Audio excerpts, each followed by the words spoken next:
Welcome, dear listener. Today, we gently explore the story of the Vaquita. Picture the calm waters of the Gulf of California. Beneath the surface swims the Vaquita, the world's most endangered marine mammal. The Vaquita is small and shy. Its body is compact, with a round face and dark rings around its eyes. Evolution has shaped it beautifully for life in shallow waters. It's a creature of mystery and grace. The Vaquita's journey through time is remarkable. It adapted to murky waters, relying on sonar to navigate and hunt.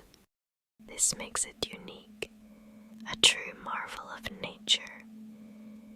But now, the Vaquita faces danger. Its numbers are dwindling. Caught in fishing nets, its existence is fragile.